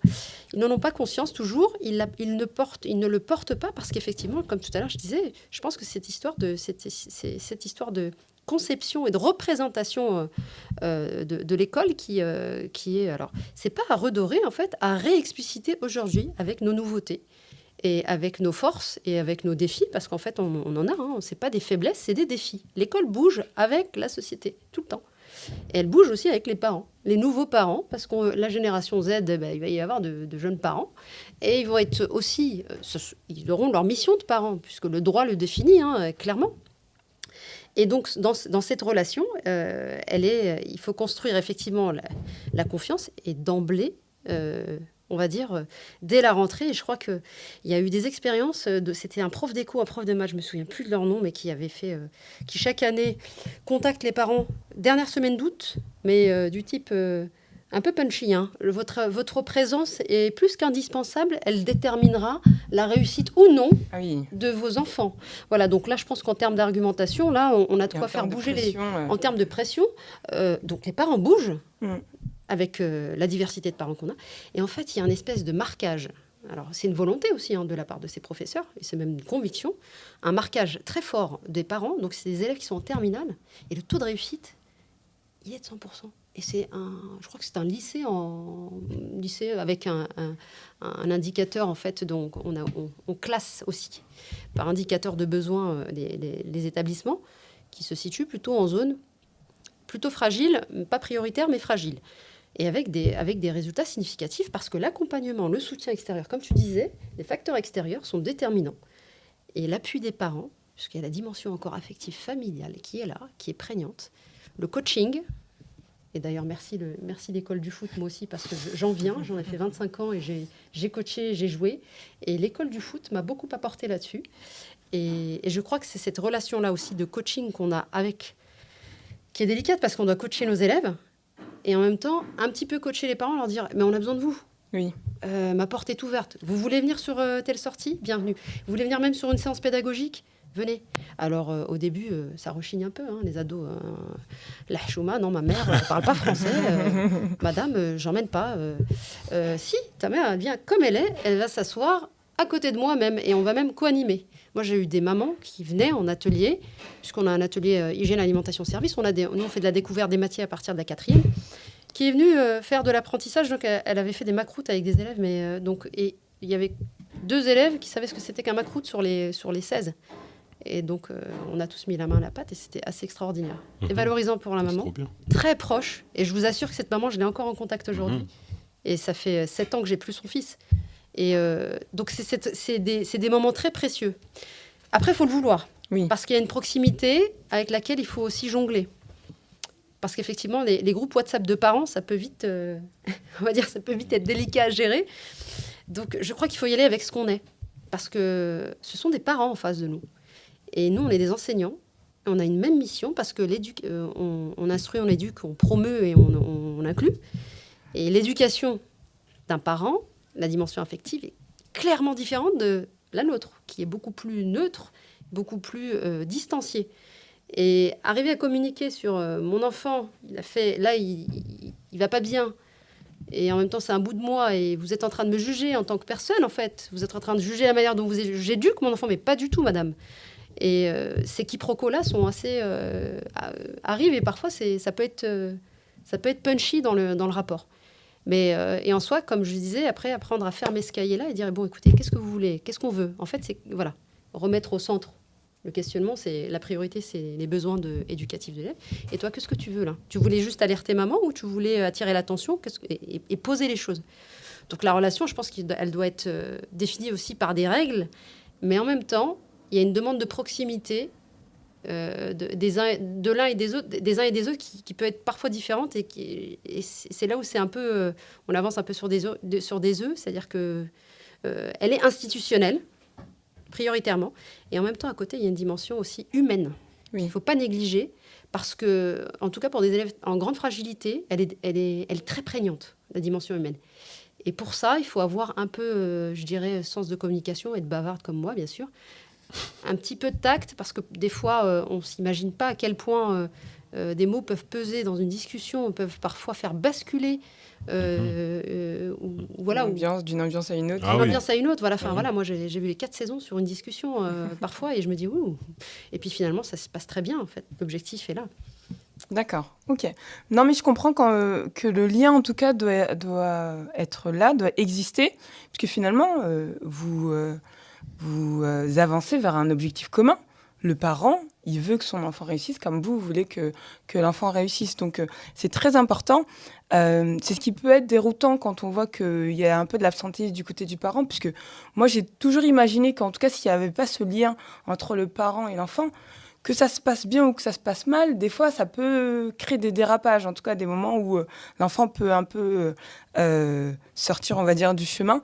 Mais je me posais la question par rapport, en tout cas, à ce que moi j'ai connu, si aujourd'hui, on était sur un lien qui était réel, palpable, ou si c'était très distancé, et oui, certains s'intéressent, d'autres non.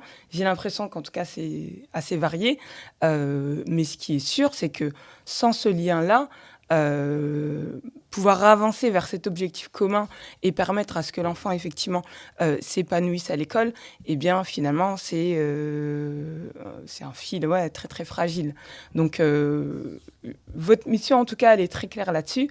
On a parlé de la relation parent-prof, on a parlé de la relation entre les élèves et vous. La question que je me pose et qui est très en lien avec l'actualité, c'est la relation entre les élèves, entre camarades. Qu'est-ce qui se passe aujourd'hui dans les salles de classe, dans les cours de récré, entre les élèves, entre les camarades ? Je sens que vous me voyez venir, hein, c'est ça. C'est un peu délicat. Sans langue de bois, hein, voilà, vis-à-vis de ce que, en tout cas, vous voyez. Je voulais juste vite faire revenir sur le rôle des parents et par rapport à ce que tu disais, Siam. En fait, t'as donné une piste de solution à laquelle j'essaie de penser depuis quelque temps, c'est-à-dire vraiment, quand on reçoit les parents, moi c'est ce que je vais essayer de mettre du coup en place l'année prochaine, recevoir les parents et l'élève, et je parlais tout à l'heure d'attente, c'est-à-dire demander aux parents quelles sont les attentes que vous avez de votre enfant, en termes de comportement, de savoir, de résultats. Voilà, c'est pas une flèche en manne, mais j'aimerais qu'il accroche les 12. Ok, on se note cet objectif-là. Et qu'on essaie de se tenir, je sais pas, un compte rendu, alors je vais essayer de me tenir par mois, bon c'est difficile, mais voilà, parce que je pense en effet que si les enfants avaient plus la pression, attention, papa et maman surveillent les attentes qu'ont de moi, à la fois eux et le prof, oui. Ça peut aussi les aider, parce qu'ils ont besoin, même si leur comportement montre le contraire, ils ont besoin de cadre, comme je disais, les enfants, pour grandir de manière épanouie, ils ont besoin de cadre. Et la description que tu viens de faire tout à l'heure, en fait, ça me conforte dans l'idée que ça peut vraiment marcher de faire ça. Et je reviens juste sur la notion de pouvoir de parents. Oui, quand je disais qu'il faut qu'ils reprennent le pouvoir, c'est dans le sens amélioratif. Parce qu'effectivement, j'ai eu des parents, par exemple, qui m'ont accusé de mauvais résultats, que je note trop sévère leurs enfants. Et quand je les ai reçus avec leurs enfants... Comment as-tu pu, Franck ? Oui, non, mais et surtout, quand je les ai reçus avec leurs enfants, les cahiers de cours étaient incomplets, cahiers d'exercice aussi. J'ai dit que l'enfant en cours, il faisait pas grand-chose. Et les parents sont tombés des nues. Parce que l'enfant avait raconté à son parent, le prof, il m'aime pas, il m'a noté mal, etc. Donc, c'est pas de ma faute, c'est la faute. Voilà, c'est la faute du prof. C'est ça. Si on arrivait à plus de liaisons comme ça, ce serait intéressant. Et ce qui est aussi problématique, c'est que pour le coup, je remarque, dès qu'il y a des mauvais résultats ou des résultats alarmants et que les parents le font savoir, l'institution se retourne directement vers nous. Oui. Et ça me pose un petit peu problème, comme je disais, c'est-à-dire j'ai l'impression qu'on est dans une politique de vouloir déresponsabiliser totalement les élèves et les parents et dire que s'il y a quelque chose qui tourne mal, c'est forcément l'enseignant qui est à mettre en défaut. Le monde est méchant. Et ça c'est clairement dangereux parce que ça les déresponsabilise en fait. Et du coup, ils pensent qu'ils ont des élèves qui sont droits à tout, etc. Voilà. C'était juste pour ça. Sur la relation des élèves entre eux, alors c'est beaucoup plus complexe. Alors, moi, ce que j'observe, c'est beaucoup d'agressivité quand même. Et en fait, et je reviens du coup, je radote peut-être. Non. Un des effets délétères de la surexposition aux écrans, c'est l'agressivité. Jouer à Call of Duty à Halo 4 heures par jour, les expériences les spécialistes en neurosciences montrent que ça a clairement des effets sur le comportement, l'agressivité. Voilà, donc je pense que ça peut aussi venir de là. Ça vient, je pense aussi, des médias auxquels ils sont exposés. Je pense que si on est exposé à ce qu'on appellerait soi-disant de la musique qui répète des appels au meurtre, au viol, etc., je vais parler sans langue de bois, le rap gangsta, etc. Forcément, oui. Enfin, si on ingurgite que ce type de langage et tout, par exemple, moi, un truc qui me surprend beaucoup, je suis africain, né en Afrique, le langage un peu wesh attitude, wesh ma gueule, qui sort maintenant spontanément en cours. Une fois, je discutais avec un de mes élèves en seconde, il n'y a pas si longtemps, un élève très, très sympa, et je lui dis, je vous vois mes élèves, je dis, voilà, vous devez vous améliorer, votre attitude, c'était la fin d'année, je pense qu'en première, vous pourriez faire des choses si vous travaillez plus et tout. Et il me sort, je me suis tranquille et tout. Et après, lui-même après, Oui, il fait, oups, il s'est rendu compte. Donc, il y a vraiment, oui, ce problème des médias qui consomment, du déficit de vocabulaire qui vient du fait qu'ils ne lisent plus ou pas suffisamment. Et oui, et du coup, la surexposition aux écrans qui les rend beaucoup plus agressifs et tout. Et ça m'inquiète parce qu'on parle, c'est un peu d'actualité, on parle souvent des RICS en ce moment, RICS entre jeunes de quartier. Mon établissement n'est pas très loin de Vitry-sur-Seine. Il y a eu un drame, je crois que c'était en 2020 ou 2021, de la jeune Marjorie qui s'est fait poignarder. Donc, alors, je ne suis pas en train de généraliser, mais c'est vrai que ce sont des choses qui doivent, oui, nous interroger, nous les enseignants et aussi les parents, toute la communauté éducative en général, sur le rapport entre eux qui est de plus en plus véhément. Et ça m'alerte un petit peu. Oui, c'est clairement le cas. Là, on parle de violence, on parle de RICS, on parle de choses qui arrivent au pied de l'école, alors qu'avant, parler de meurtre ou de tuerie qui puisse se passer au pied de l'école, c'est en effet très grave concernant des ados, des enfants. Et en effet, quand je vous pose la question de la relation entre les élèves, entre les camarades, oui, je vais vers ça. Je pense aussi au harcèlement scolaire. C'est quelque chose qui est très prenant et qui, autant avant, pouvait se passer que dans l'école, mais maintenant, ça arrive même dans l'environnement personnel de l'enfant, puisque ça continue via le téléphone. Qu'est-ce que vous pouvez nous dire là-dessus et quelles sont les solutions qu'on peut apporter à ça quand on est professeur et qu'on est face à ça, soit parce qu'on a des élèves qui subissent ça dans ces classes, ou soit parce qu'on est totalement conscient qu'effectivement, c'est quelque chose qui augmente de plus en plus, et il y a de plus en plus de cas, et qui mène à des choses assez tragiques en plus. Oui. Alors, ça me rappelle un film qui s'appelle La Cour, qui est un peu... qui traite du premier degré, mais qui traite aussi d'une vraie société, en fait, d'enfants, qui fonctionne avec eux, avec des prises de leadership, une organisation particulière, des guerres de territoire filles-garçons, des distinctions, les joueurs de billes, les joueurs de ballon, avec tout un tas de stéréotypes, parce que ce sont des enfants en construction. Ils arrivent au collège. Et au collège, la violence explose. On le voit dans les chiffres. On dit que 10% de gamins sont harcelés au sens premier, c'est-à-dire au sens de la loi, c'est-à-dire des comportements subis à répétition qui conduisent vraiment derrière à des drames, hein, comme on a pu connaître. Hein, on a les prénoms qui résonnent en tête, on a des situations bien précises. Donc, on a les leviers institutionnels qui sont effectivement des organisations pédagogiques particulières qui vont de la médiation par les pairs au dispositif phare qui est là avec des sentinelles, des formateurs qui disent on a des indicateurs observables et il y a tout ce qu'on ne peut pas observer. Parce qu'il y a tout ce qui se joue de la relation implicite entre élèves, parce que c'est très insidieux le harcèlement. Et puis à observer, à décortiquer. Voilà, on a tout un protocole de signalement qui va jusqu'après à remettre en fait et de la part des élèves et de la part des adultes, mais sans rentrer dans un climat de dénonciation. Enfin, c'est particulier cette façon de fonctionner. On ne peut pas se satisfaire de ça. D'autres ont choisi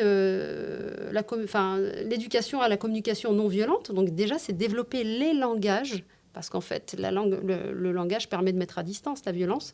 Et je crois que ça, c'est un enjeu majeur, hein, c'est que celle de la maîtrise. Tu parlais de la pauvreté lexicale qu'on peut observer aujourd'hui chez certains élèves, ne serait-ce que pour exprimer leurs émotions, dire qu'est-ce qui te traverse là-bas, je sais pas, mais il y a un truc. Mais leur permettre de dire, et puis après de les outiller, en tout cas, de mots complexes, nuancés, conceptuels, qui leur permettent de penser, justement, et de mettre à distance les choses.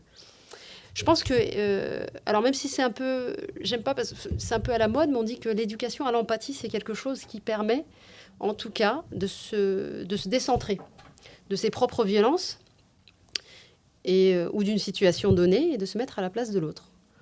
En tout cas, moi, j'y crois parce que quand ils observent, on a eu toute cette campagne de sensibilisation, quand ils observent une situation de harcèlement, ils arrivent à l'identifier, ils arrivent à dire ça me va pas, ça me gêne, c'est pas normal, il y a un truc qui va pas. Moi, ça me fait mal au cœur. Moi, j'ai même une élève qui s'est effondrée en classe en disant mais madame, c'est pas possible, ça me rappelle telle et telle chose. Et donc, ils savent, je pense qu'ils perçoivent les choses, mais qu'ils n'ont pas les outils pour les exprimer. Et leur dire voilà, ça existe. Qu'est-ce qu'on fait maintenant au collège ? Qu'est-ce que vous auriez fait ? Comment vous auriez agi, parlé Qu'est-ce qui vous traverse déjà d'accueillir tout ça ? Et puis, parce que je pense qu'il faut quand même les confronter à l'existant, à ce qui leur est proche.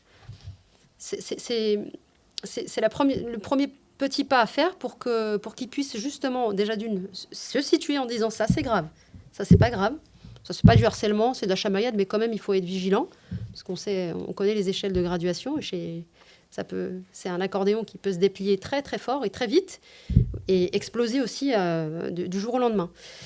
Et tout en ayant, en construisant ces espaces et d'élèves entre eux, et d'élèves avec un référent, et avec une sentinelle élève, et puis un référent adulte. Et donc, en fait, construire un éventail de possibles sur lequel l'élève puisse se greffer. Tout en l'ayant consulté, parce qu'il y a des élèves qui ne parlent jamais au professeur, parce que les adultes, non, on n'a pas envie de raconter ma vie aux adultes. Donc c'est pas grave, tu ne veux pas te confier aux adultes, tu peux aller te confier à un élève. Oh non, mais lui c'est un délégué, il se la raconte, madame. D'accord, ok, très bien, tu ne veux pas lui parler à lui. Peut-être qu'il y a un médiateur, une médiatrice que tu connais ou pas, mais en tout cas à qui tu peux penser des choses. Ok, tu veux parler à personne, là il y a une boîte aux lettres, tu peux mettre un mot dedans. En fait, voilà, donc je crois qu'il y a à innover là-dessus, et je pense qu'eux ont beaucoup plus d'idées, sont beaucoup plus créatifs que nous. Donc leur dire, mais comment on peut faire ? Oui. Très intéressant. Donc comment on peut faire pour leur donner différentes possibilités de s'exprimer ? C'est ça, c'est que chacun et chacune puisse être vigilant de ce qui peut se passer à côté. Un enfant qui s'isole beaucoup, un enfant qui est victime je dirais des rigolades, plutôt des moqueries, des moqueries. Ça peut être pris à la légère comme à la longue, en effet, être très pris au sérieux. Et du coup, finalement, oui, c'est leur inculquer le fait de ne pas hésiter de signaler, d'être vigilant. Et ne pas laisser les choses s'aggraver, se détériorer au point où on en arrive à des choses assez dramatiques.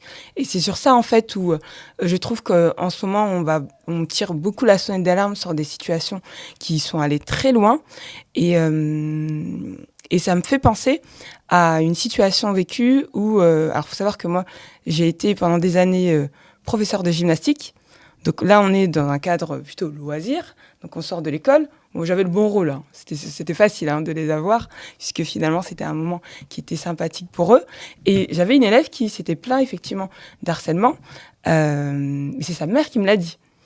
Et en fait, elle m'a dit à quel point ça allait mal et c'est ce qui faisait qu'elle était un peu... on le sentait, ça se ressentait aussi dans les temps où elle venait au cours de gymnastique. Mais on sentait que c'était aussi son exutoire. Et je pense que les élèves ont besoin aussi de ces espaces-là en dehors de l'école, mais où ils se sentent bien, où ils peuvent s'exprimer, où ils peuvent extérioriser. Et c'est les propositions que tu me donnes, Siam, sont en effet très claires. Et donner l'occasion aux élèves d'être aussi créatifs là-dessus. Mais les espaces, je ne sais pas ce que vous en pensez, c'est à la fois dans l'école et en dehors de l'école. Oui, il y a toute la logique partenariale aussi autour, pour laquelle la communauté éducative, souvent on la résume à ce qui se passe dans l'école, les parents et éventuellement les éducateurs. Mais alors, je ne sais pas comment on fonctionne, mais moi je m'autorise à appeler les coachs, les coachs de foot. Là ça va pas, ou là ça va.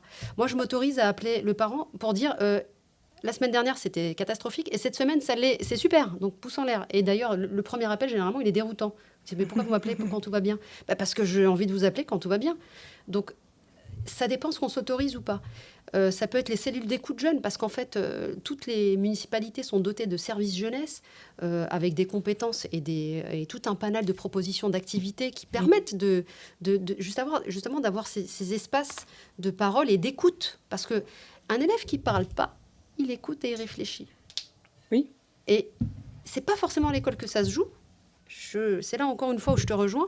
C'est toutes ces... Alors, elles peuvent être institutionnelles ou non institutionnelles. Un enfant, pour moi, doit avoir au moins 100 parents. Ça peut être un voisin, ça peut être... Voilà, mais en fait, chaque jeune, chaque enfant doit pouvoir être entendu dans ce qu'il est et par, on va dire, n'importe quel partenaire éducatif.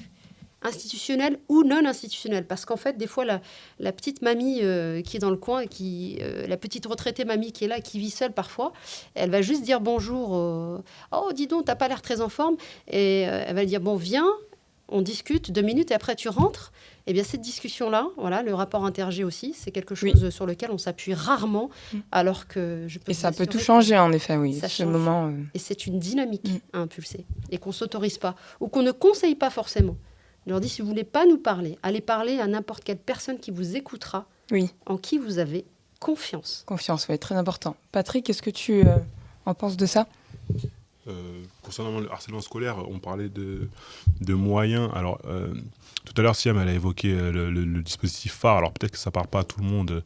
Nous, étant donné qu'on nous sommes professeurs, donc on connaît un petit peu le dispositif. C'est un dispositif qui est mis en place justement contre le harcèlement scolaire, dans lequel on identifie le harceleur, le harcelé, et il y a des médiateurs qui sont en place afin de parer ça. Quels sont les autres moyens pour lutter contre le harcèlement scolaire ? On a la plupart du temps... Enfin, ça dépend des établissements, mais il y a le principal adjoint ou le principal qui va souvent faire un discours en début d'année, des fois milieu d'année, des fois fin d'année, concernant le harcèlement scolaire par rapport à des préventions, essayer d'avertir les élèves sur ça, comme ça ils sont au courant qu'ils n'ont pas le droit. Enfin, ils savent qu'ils n'ont pas le droit, mais le fait de le rappeler, c'est très important. Il y a aussi des actions qui sont mises en place, c'est-à-dire que de temps en temps, on a des cours qui sont banalisés pour permettre à des élèves d'aller en action. Ça peut être souvent... comment ça s'appelle, le planning familial, où voilà, souvent on met en place des actions pour les prévenir par rapport à ça, donc du coup ils sont attentifs, ils écoutent. Ça peut être mis, par exemple cette année c'était assez intéressant, ça a été mis sous la forme de jeu, donc du coup avec des cartes, c'était sur l'orientation et sur justement le harcèlement scolaire, donc du coup ils étaient en train de jouer, mais en même temps ils étaient en train de se rendre compte qu'ils apprenaient des choses sur le harcèlement. Donc le dernier point que je mettrai en avant sur le harcèlement scolaire, c'est ce que Kwabena a dit au cours de cette interview, c'est en fait la place des parents. C'est-à-dire qu'en fait il y a des choses que nous on peut contrôler, d'autres qu'on ne peut pas contrôler. Chaque élève a sa personnalité, mais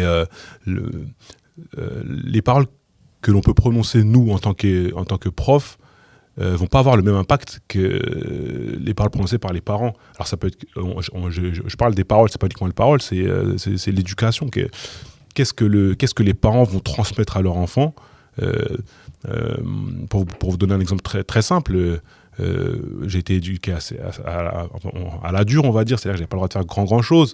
Mais lorsque je me suis retrouvé, étant donné que j'ai grandi à Viry-Grigny, donc j'avais des situations étant jeune où j'aurais pu potentiellement me retrouver vraiment dans la panade, mais c'est de moi-même, je me suis rendu compte qu'il fallait pas que j'aille vers telle ou telle direction. Alors pourquoi? C'est effectivement, je suis d'accord qu'il y a une part de personnalité, c'est-à-dire qu'on est tous différents, oui. Mais il y a une grosse part, j'avais la voix de mon père dans la tête en train de me dire, mais voilà, j'étais en train de m'imaginer en fait ce qui allait m'arriver, comment ça allait se passer. On allait appeler mon père, la police me dire on a retrouvé votre fils dans telle situation. Donc du coup, c'est à ce moment-là que, mettons qu'aujourd'hui je suis professeur, je me rends compte de l'impact que peut avoir, alors c'est pas le cas tout le temps, mais l'impact que peut avoir les parents sur leur enfant. Ça fait partie, donc du coup, ça fait partie des éléments indispensables contre le harcèlement scolaire, c'est-à-dire le rôle des parents. Ok. Je trouve. Super. Ouais, la question des autorités aussi, parce que l'autorité parentale, elle est très cadrée aussi par la loi, celle du professeur aussi. Et après, il y a toutes les autorités extérieures. On était en débat, c'est une anecdote. Madame, moi, de toute façon, personne ne peut me juger si je vais devant la justice. Il n'y a pas de juge. Madame, il n'y a que Dieu qui peut me juger. D'accord, ok. Alors comment après, l'idée, c'était pas de rejeter. C'est comment je rentre après en tant que prof en interaction avec cette personne, avec ce jeune qui définit une autorité qui n'est pas institutionnelle et qui n'est pas dans ce cadre-là. De dire d'accord, ça d'accord, dans ta sphère privée, très bien. C'est pour toi, c'est à toi. Et là, maintenant, tout de suite, on est régi par le règlement intérieur, etc. De faire revenir ici. Tu as le droit de partir là, voilà, là, c'est l'autorité divine pour toi, et qu'on respecte au nom de la laïcité, parce que mais c'est ta sphère privée. Et en même temps, tu dois respecter aussi, nous devons respecter le cadre légal qui est celui du règlement intérieur, traduction de la loi, quoi. Et ça, tout ça, ça vient C'est ça qui est complexe. Toi, tu avais l'autorité du papa qui était là en toi, en tout cas ancrée, et qui t'a permis de choisir, de faire un choix raisonné. Voilà. C'est le plus beau métier du monde aujourd'hui. Exactement. Je vais bientôt vous laisser le mot de la fin. En tout cas, c'était très intéressant. On a pu aborder différents points, différents sujets concernant l'éducation, le monde de l'enseignement. C'est très vaste. Je pense qu'on pourrait durer encore pas mal d'heures là-dessus. Mais en tout cas, vous avez pu nous éclairer sur ces sujets-là, mais avec aussi différentes visions, différentes manières d'appréhender les choses. Ce qui est sûr, c'est que à la fois votre rôle, il est aujourd'hui important, il est vu comme central du point de vue des parents ou des personnes extérieures, mais en même temps, vous ne pouvez avancer que aussi en ayant l'aide de justement tout ce cadre extérieur. Les parents, on n'a pas abordé, mais il y a les animateurs aussi des centres sociaux et des SMJ qui sont très présents auprès des jeunes. Tous ces acteurs-là, finalement, il faut que vous puissiez travailler ensemble, main dans la main, pour qu'on puisse aller vers un avenir serein pour ces jeunes. On n'est pas du tout sur un discours défaitiste, on est surtout sur des réalités qui sont d'aujourd'hui. On doit pouvoir avancer avec ces réalités. En effet, être flexible, tu as beaucoup parlé de flexibilité et c'est clairement le cas, mais en même temps, on ne peut pas être chacun dans son coin à vouloir faire comme on veut et puis les autres, on verra bien. Non, c'est vraiment ensemble. Je vous laisse le mot de la fin. Yes. Alors peut-être sur le harcèlement, je voulais rajouter 2-3 trucs avant le mot de la fin. Effectivement, je pense un des premiers leviers, c'est de se plaindre à l'enseignant. Je pense que c'est toi qui l'as dit, Siam. Et Patrick, je te rejoins totalement. Enfin, moi, le principal levier que je vois aussi, c'est c'est la connaissance, l'amour de soi. Comme toi, voilà. Enfin bon, moi, je suis né en Afrique. Déjà dès petit, mon père m'a fait comprendre que c'est un honneur pour moi de porter son nom de famille. Et en fait, le premier jour que j'ai mis le pied à l'école, il m'a dit que aujourd'hui, dans l'espace public, quand tu rentres là, tu te représentes pas toi-même, mais tu représentes toute la famille et toute la somme de gens qui ont existé avant toi. Et en fait, si on a conscience de ça, effectivement, Alors je prends un exemple stéréotypé. Enfin, si on a conscience aussi de l'autre, si on est par exemple dans une situation d'agression, on peut pas, enfin si on a conscience de qui on est, qu'on descend, je sais pas, pour les Africains de l'Ouest, si on est descendant de gens qui ont vécu dans l'empire Songhai, l'empire du Mali, l'empire du Ghana, on peut pas traiter son semblable comme moins que rien, on peut pas lui donner un coup de couteau, enfin, je pense qu'il y a ce truc, comme tu dis, de connaissance de soi fait que, enfin, on va être freiné par un truc en disant non mais franchement, est-ce vraiment en tant que moi fils de mon père là, si je fais cet acte-là, est-ce que c'est digne de moi? Enfin, et je pense que ouais, c'est un vrai levier sur lequel on devrait travailler. Voilà, en plus de tout le modèle, d'appui des institutions extérieures. Et en fait, ce que tu m'as fait, ce que tu as dit par rapport à la mamie, ça m'a beaucoup fait penser au modèle en Afrique qu'on appelle de la famille étendue, extended family. Et en fait, c'est ça quoi, c'est que on dit c'est un village qui éduque un enfant souvent, donc il y a besoin vraiment de l'appui d'un peu tout le monde pour les faire évoluer dans le bon sens. Très bien. Est-ce que tu veux continuer sur le mot de la fin? Oui, bon après oui, sur le mot de la fin, je voulais parler parler vite fait de livres. Oui, voilà. Quelques livres que je conseille aux parents et aux enseignants aussi, parce que c'était la principale cible. Bon, c'est vrai que j'aurais pu penser à quelque chose pour les élèves. Bon. Donc du coup, le premier livre que je conseille, c'est La fabrique du crétin digital. Je sais pas s'il faut que je montre comme ça, de Michel Desmurget. C'est principalement de lui que je m'inspire sur tous les constats des effets délétères des écrans sur les jeunes. Voilà, donc Michel Desmurget, La fabrique du crétin digital, les dangers des écrans pour nos enfants. Donc c'est un livre que je recommande vraiment aux parents pour essayer de voir dans quelle mesure on pourrait essayer d'aménager les temps d'écran pour qu'ils soient plus constructifs et pas uniquement récréatifs, ou même s'ils sont récréatifs, de raisonner la durée. D'accord. Voilà. Ok, très intéressant. Le deuxième livre dont je voulais parler, c'est Jeunesse et éducation en Afrique noire de Hilaire Sikoumo. C'est un enseignant du secondaire camerounais. Il vient de mourir, il est mort il y a quelques jours.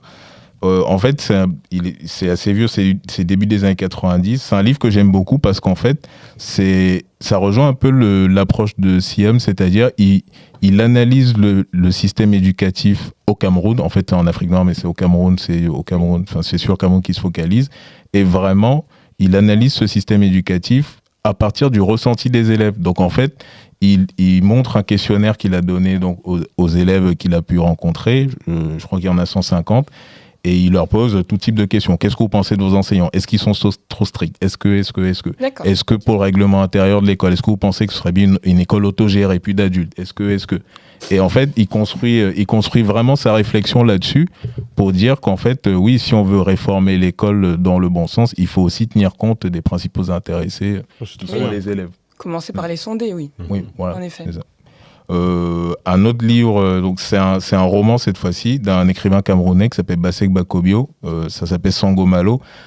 C'est un roman que je recommande aux profs. En fait, c'est l'histoire d'un prof qui décide de transformer totalement sa manière d'éduquer et veut mettre en place un système qu'il appelle l'école utilitariste, parce qu'il se rend compte que l'école telle qu'elle est fait classiquement en Afrique ne produit souvent que des chômeurs, et il se dit qu'au lieu d'apprendre aux gens des équations de physique qui leur serviront à rien, autant leur apprendre à cultiver la terre, revenir à des besoins essentiels qui vont les faire subvenir à répondre aux besoins concrets auxquels ils font face tous les jours. Donc voilà, il se lance dans une aventure où il fait des classes à l'extérieur, il amène ses élèves cultiver les champs, etc. Et il y a son administration qui lui fait face, qui n'est pas d'accord, etc. Bon, et ça a été adapté en film aussi. Voilà, c'est sorti au début des années 90. Et le dernier livre dont je vais parler, ça s'appelle Vie et mœurs d'un primitif en Essonne, 91. On est dans 91 d'ailleurs. Oui. On finit sur 91. De Pius Ngandou Kachama, c'est un écrivain de l'ex-Zaïre, République démocratique du Congo actuelle. Et en fait, il raconte une mission de coopération qu'il avait eue dans le cadre de ses fonctions, d'une fonction qu'il occupait au moment, dans les années 80, au sein du gouvernement congolais, qu'il a amené en mission en Essonne, où il devait sillonner les centres jeunesse et les établissements scolaires pour parler de l'Afrique. D'accord. Donc, et en gros, j'aime beaucoup cette approche parce que là, c'est plus personnel, c'est-à-dire c'est l'Africain né sur le continent africain qui arrive en France, en Essonne, voit des jeunes Africains et Maghrébins et du coup des Européens qui vivent souvent dans des quartiers difficiles. Et sa mission, c'était de leur parler de l'Afrique, leur projeter des films sur l'Afrique. Lui-même étant écrivain, il parlait aussi de son œuvre. Et en fait, c'est une espèce de chronique au jour le jour de la réaction des élèves, des jeunes qu'il a eu en face de lui par rapport à ce qu'il leur amenait. Des jeunes qui leur demandent, oui, mais en quoi vous sentez-vous africain? Des questions qui lui paraissent bateaux. Et vraiment, dans le livre, il dit, je me suis senti challengé vraiment par des questions auxquelles même moi, j'avais jamais réfléchi. Et puis, des choses un peu sordides des fois. On lui dit, oui, mais monsieur, l'Afrique, c'est un peu la jungle et tout. Il n'y a rien de civilisé là-bas. Donc, il raconte un peu comment il a vécu tout ça. D'accord. Super. Et merci pour toutes ces références. En tout cas, on est paré pour l'été, là. Ouais. Là, on a plein de choses à lire, mais c'est très bien et ça donne une orientation, autant pour les profs que pour les parents. Donc, parfait. Merci beaucoup. Alors, moi, je les ai pas sous la main, mais effectivement, donc pour ceux qui voudraient goûter à l'aventure de l'enseignement spécialisé, notamment en SECPA, il y a Rachid Zerouki, donc qui est un enseignant en SECPA, qui les décrit très bien dans ce qu'on appelle, donc qui est titré un livre qui s'appelle Les Incasables, donc qui parle en fait, qui raconte un élève en grande difficulté persistante scolaire, donc le public auprès duquel je m'investis quotidiennement, en qui je crois très fortement. Après, donc, si on veut aller sur des choses beaucoup plus...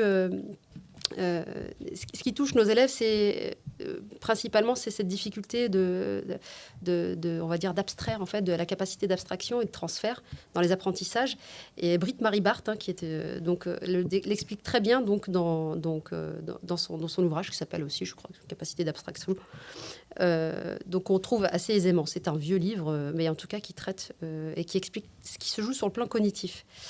Dernier auteur que je cite, parce que c'est celui qui m'a fait découvrir les instituts thérapeutiques, éducatifs et pédagogiques, qui décrit les troubles du comportement compulsif chez les élèves, et troubles sévères du comportement, vraiment, ce qui ne se maîtrise pas à tel point que ça les handicape.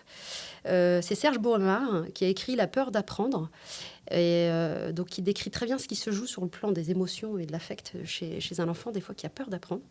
Et quelques années plus tard, il a écrit La peur d'enseigner, parce qu'en fait, c'est cette relation qui vient justement. Donc, il y a quelque chose dans l'interaction.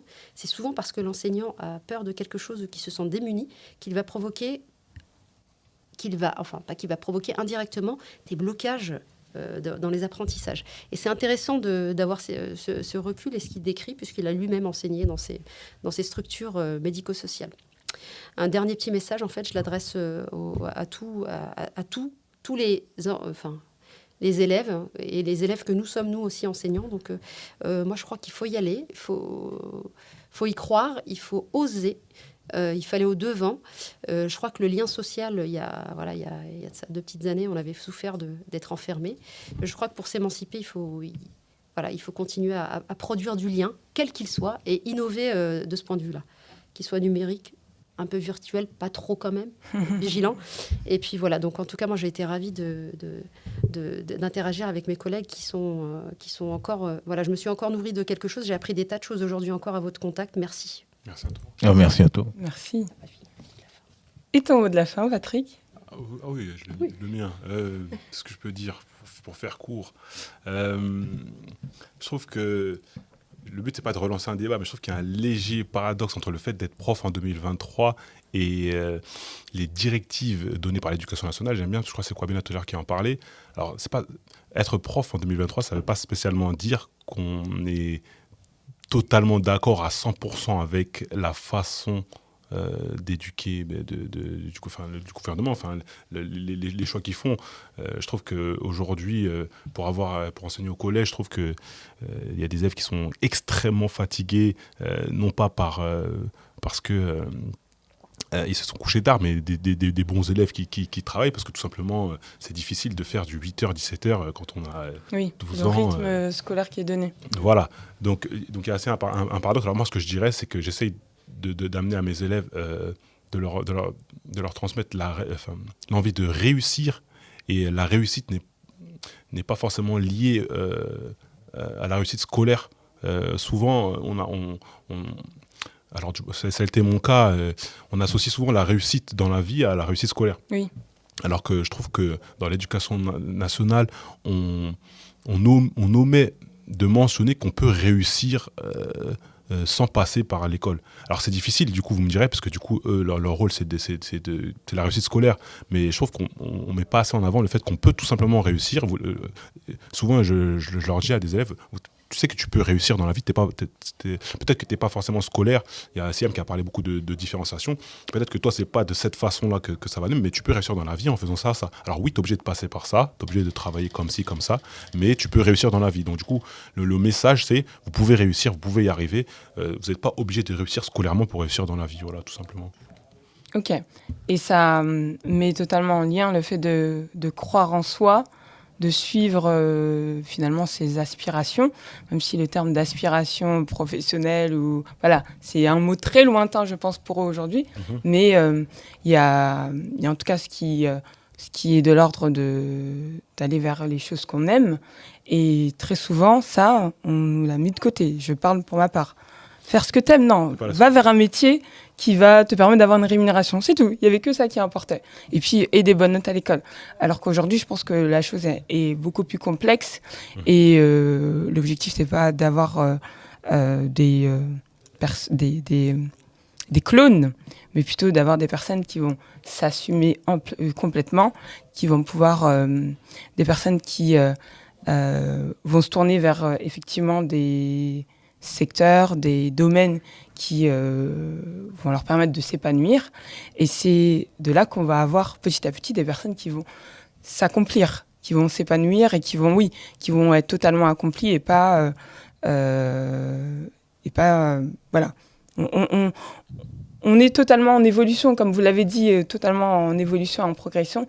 Et l'objectif, c'est d'aller à chaque fois vers des choses qui nous permettent à chaque fois de s'élever. Aujourd'hui, on choisit l'orientation et on n'est pas orienté, on l'a choisi. Oui. Alors qu'avant, on la subissait un peu. C'est mon avis là-dessus. Merci beaucoup à vous trois, c'était vraiment passionnant. Merci Kwabena, merci Siem, merci Patrick. Merci à vous tous. On se retrouvera peut-être à une autre émission sur des sujets tout aussi passionnants. En tout cas, je serais ravie. Au hasard. Je sais que vous avez tous et toutes d'autres disciplines sur lesquelles vous pouvez bien sûr aussi vous exprimer, mais ça pourra bien sûr avec plaisir faire être l'opportunité d'une autre émission. En tout cas, aujourd'hui, j'étais ravie vraiment de vous recevoir. Merci pour cette première. Je vous invite à continuer de suivre Dose d'Inspi et je vous dis à très bientôt. Bye bye. Salut. Au revoir. Au revoir.